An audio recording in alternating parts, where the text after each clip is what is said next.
All right. When most of us, when we think about criminal investigations, we kind of harken back to what we see on the TV crime dramas. And right, they're sexy. Yeah. Oh, yeah. Right? Sexy and they're cool, but not entirely accurate. I'd go so far as to say that quite frequently they're the antithesis of accurate. You know, it's Hollywood kind of stuff. Exactly. What we're going to cover today is the real stuff, the stuff that doesn't make the cut for Hollywood. It's grainy, it's raw, it's real, it's sometimes tragic.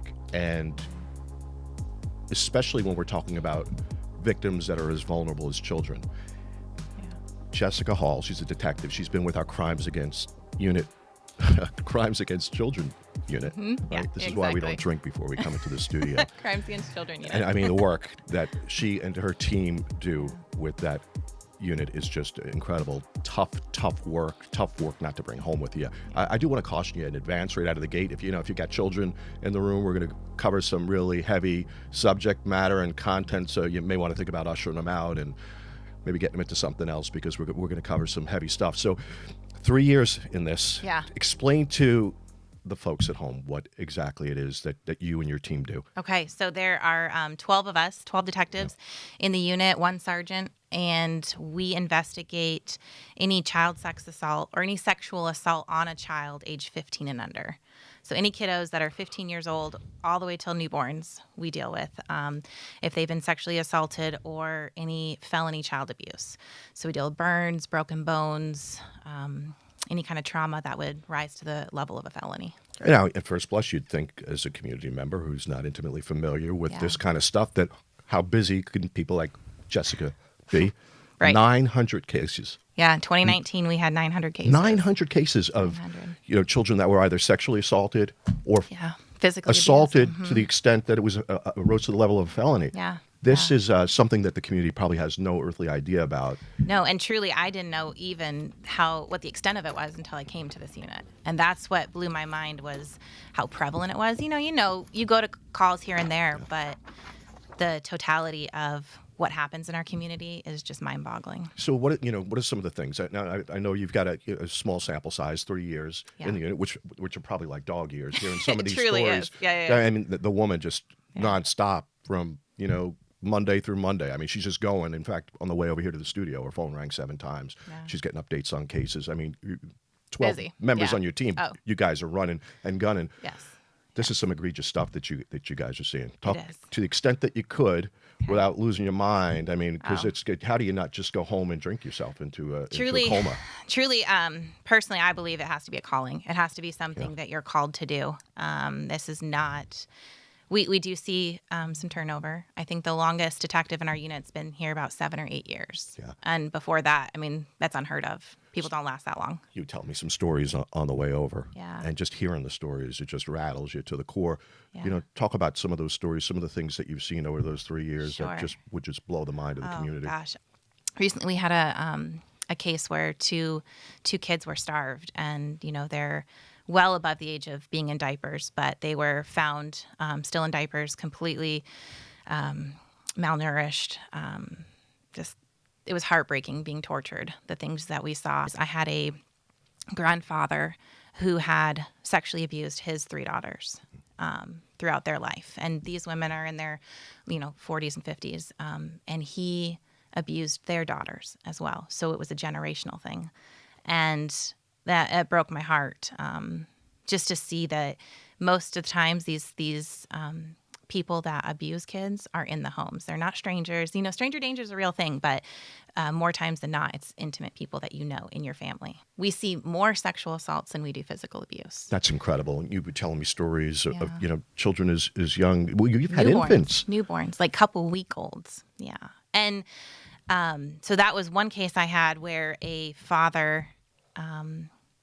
this little baby had multiple skull fractures, hematomas, retinal hemorrhaging. He had broken ribs, broken bones. I mean, this poor baby was shattered. And we get into the interview room. And so primarily my job is not to interact with the children. It's to talk with the suspects. Mm-hmm. And so I'm in the interview with the suspect, and we're going back and forth. We're talking. This is probably 3-4 hour interview. First of all, how do you not just lunge over the table and just throttle this Again. How do you hold that restraint? I mean, you hear these stories, and human instinct is you just want to just throttle this person. So I give you a hell of a lot of credit. Thank You found yourself in the right position. I don't Right. have the capacity, the patience, Right. or the temperament, clearly, to hold myself back from doing something like that. But that chess match, that's really, really intriguing. Is it building a rapport 100%. with them? And how hard is that to do? Is that, I guess that comes over time? It comes over time. Yeah. You said it just, you couldn't say any better. You take a lot of classes for, interview interrogation. You learn, we learn a lot of nonverbal communication, body language. We learn deception techniques. There's different schools of theory on how to interview, on how to interrogate, and it definitely, we use it to our advantage. And I can get so much from somebody in just 3 minutes of conversation. I can tell if they dislike or like females. I can, are they chauvinistic? Are they religious? Are they, and I can kind of 3 minutes, that's the threshold for you. Yeah, I mean, for me, That's I incredible. feel like I can do it pretty quick because, of course, you kind of come in and you got to break the barrier of, hey, we're going to talk about some really awkward and uncomfortable things. Wow, to have that kind of skill set to be able to pick up on someone, their temperament, and how they're wired in usually in 3 minutes. That's an incredible gift. Must be awfully difficult to be your husband, by the way. Just on the flip side of that, and I can't even imagine how you're measuring me up now in the first couple of minutes of this thing. Maybe we'll talk about that off the air. Yeah. So, some of the when you get a person to break and to admit it, what do you get the endorphins going after something like that? What is that? Is it a victory lap? How does it feel? No, you would think so, but truly, I mean, we're all different, so I can't speak to the rest of my teammates. But for me personally, I would think, oh my gosh, I just got a confession, and I'm amped up. But nobody wins in that situation, and so it's really heartbreaking because a lot of times these people who commit these crimes aren't bad people, right? And I truly believe that. Do you really believe that? No, I really do. I think we part company there. I think they're just as evil as I know. and I feel evil, like that's why you have to be called to do this. And you were asking earlier, how do I not just go across the table and lunge at these people? Well, it's because if I don't compose myself and I don't sit here knowing that my conversation with this person is going to be a means to an end, I will do and say what I need to do in that interview, in that interrogation, to get the truth out. Because nobody other than me and the DA's office and all of our partners in the community are going to be the voice for these kids. Like we're their voice. Yeah. And now, I'm going to get you a little political. You hear, some about, just abolish the police, get rid of them altogether, defund them. What would it kind of impact would it have on the most vulnerable? It'd be detrimental. It'd be detrimental to these kiddos because especially, and we can bring in COVID with the pandemic, right? These kids have not been able to, we've seen a drop in cases since March.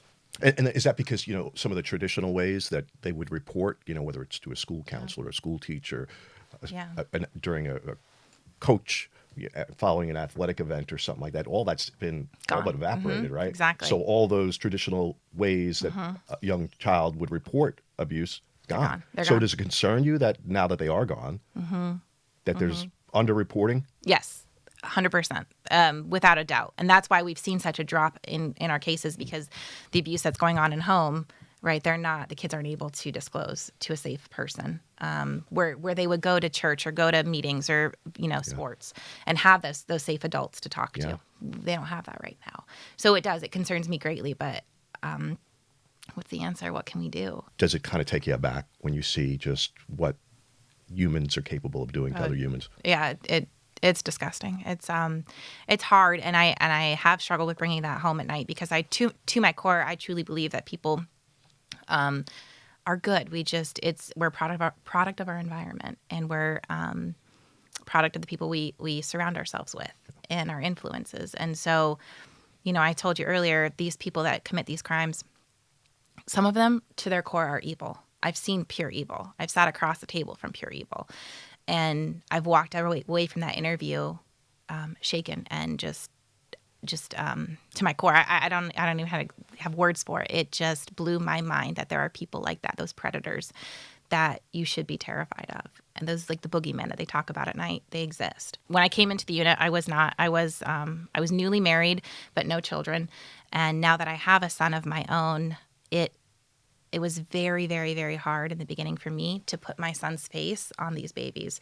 So when I would get a case with a baby with skull fracture, and he was the same age as my son, it didn't really matter, but it was a baby, I would see my son's face on these kids. And I would break down in tears, and I'd have to take a step back, and I'd have to ask for help. And that's huge. But I have to tell my coworkers, look, I can't do this case. Time out for a couple of seconds. Time out for me. What's the impact been like at home, personally, trying not to carry the professional stuff? That's some heavy baggage that you're carrying from work. I mean, that's just some heavy. How do you not bring that baggage home with you? I have a therapist. Do you really? Yeah. Outside of this department, I see a therapist. And that's helped a lot. But also my commute from home to work is an hour, and that's my decompression time. So I find ways, whether listening to podcasts or music or whatnot, I just decompress. I even talk out loud to myself in the car. Yeah. Has it impacted your marriage? Has it impacted your mothering? Mothering, yes, it has. I tell my husband, I jokingly say, but there's a lot of truth behind it. I feel bad for my son because before this job, he could have gone to camps and spent the night with kids, and now I would. You're suspicious of everyone. Absolutely. It has definitely impacted me in that way. Everybody I meet, I'm just suspicious of right off the bat. Like, what's your motive? What's your intent? Why do you want my kid around? It's hold up. And I realize that I can step away and say, that's not normal. That's not what a normal civilian would even think about. Yeah. But because this is my reality and this is my world and what I see day in and day out, that's normal to me. Yeah. There are departments, and I think about, first of all, there's no doubt in my mind that, in this profession, there's a lot of high functioning PTSD survivors, and and I think you're fortunate. You're right. You've got outlets. You've got sounding board and a network close enough to communicate with and vent when you need to. Not everybody's got that. No. So what do? They wind up going home and drinking and having a difficult time with their relationships, their children and their wives, and before you know it, you got the divorces, you got the alcoholics, and you got trouble. There's a lot of talk in some major city police departments about cycling people like you out of these specialized kind of tense, high stress units. Mm-hmm. Do you think there's any benefit to that? Because, I know people that have been doing this kind of stuff 15, 20, 30 years, and the images that you have to look at, whether it's sex, child sex abuse or assault. You can't unsee that kind of stuff. And oftentimes I'm having to remind myself, I've got a family of my own that I have to take care of, and I can't neglect that duty. So I'm learning that still, but it's a slow process. How do you define success, professionally? That's a great question. So I would want to say just locking somebody up and getting that family that justice. But I find it, for me, a success is doing the best that I can in every single case, knowing that I did what I couldn't do anything more for this family. I got them plugged into community resources and not dropping the ball, making sure that they get the help they need, or at least that they're aware of the resources. Because oftentimes some families just don't want the help. And I can't force anybody, but making sure that everyone who needs to know knows, and that the kids have access to therapy. How does Jessica define personal success? So you were quick to just spit it out when it came to the professional end of things. See, that's a problem. Maybe that's a problem or an issue. It is. And maybe I'm overstepping. It is. Well, but know what? But that immediately came to mind. No, it you does. Have to think about the personal side. This is my passion. My entire life, I've only wanted to work with children my whole life. And so kids have always been my passion. In what capacity I was going to work, I didn't know. But I've always seen myself as a career woman. I could never be a stay-at-home mom. I have done it the first 3 months of, being home with my son, and those women deserve medals. Like, they have the hardest job, or even stay-at-home dads for that matter. Anybody that stays home with children deserves a medal. I could never do that. That's the hardest job in the world. So for me personally, I think it's a success when I can find that work-life balance. I haven't found that yet because I see myself as a career woman, and so my job is very important to me, and my career and what I do. But as a person and with my husband and my son, I'm still working on that. I don't know what success is for me yet. I think it's just finding that balance and being able to be Jess and also Detective Hall. I don't know. That's a good question. You put me on the spot. Yeah, well, I hope you do, because that's important. It is. And I want to find that balance for me personally, because I know being a mom and being a wife is just as important as being a career woman. Or just being Jessica. Yeah. And I'll 3 decades in this profession, and I've seen this gig just chew people up and spit them out. Yeah, absolutely. And I think a lot of us find it really hard to accept the fact that, if I'm not on the line today, or if I'm not in this role today, or in this unit today, that that they're not going to roll another warm body in there. No, and right. They will. Right, they will. They will. You're replaceable. Right. You are right. But quite frequently, what I find and have found is we're so busy taking care of everyone else. We're the last ones that are getting taken care of. And I again, this could be just my little intuition thing going, I get a little of that vibe from you that, you're not figuring it out for you yet. No, How are you going to take care of people unless you feel like you're being taken care of, no? Yeah. There's this new class that's being offered in the department, Officer Resiliency. Yeah, I'm aware of it. Yeah, amazing class. I've taken it. And it showed me and enlightened me of how much you have to do self-care, because like you said, if I'm pouring into somebody else all the time, where is that water coming from? I'm not getting poured back into. And so if I don't have a fill me up, then I can't give anymore. And so I have taken vacation days. I've taken time for myself. I've put my foot down and said, okay, no, I'm not going to work an extra 5-10 hours this week. I am going to take a vacation day, and we are going away, and we're gonna carve out time for ourselves. And you're finding that time away. You can enjoy that time, or are you looking at this thing every couple of minutes? minutes? I leave that phone at work where it belongs. And I am doing a better job at separating myself. So on the weekends, I would take my work phone home and just leave it around the house. But if it rang, I'd answer it. Yeah. And that's not okay. I have to separate. So now on the weekends, my phone goes off and I unplug completely. Hey, I can't thank you enough. This has been, just truth be told, you're being a month and a half in the works. Yeah. Yeah. We had to keep rescheduling. She always gets a hotter date, a better Something offer, right? Something. Hey, did your children have the COVID? There was even your boy didn't have the COVID, wasn't there There was, his one of his teachers got COVID. So I guess there was an exposure. Yeah, that you guys had to shut down for a little while. We had to quarantine. I'm like, look at Jessica. I mean, leaving me at the altar like 3 times in a row. Hey, I'm glad. I know how busy you are. I mean, I'm surprised that, that phone is probably in your bag right now, just getting ready to vibrate off the chair. At least 3 or 4 phone calls on the way over here. And she just doesn't stop. And thank heaven that people like you and your team, they don't stop, because the work doesn't stop. And it's just so encouraging to know that there are people like Jessica and her teammates out there that are doing the people's work, looking out for the most vulnerable members of our community. And hope even if something small scale like this, brings some attention to it, all the better, because something's got to give. Something. But, I can't thank you enough, Jessica. Thank you, Rob. Right. I appreciate that. Appreciate everyone at home. So many things to do, for heaven's sake, right? Busy people, to take a couple of minutes with us and spend it with us here. We're immensely grateful. We will go ahead and see you the next go round. In the meantime, be healthy, stay safe, and stay tuned.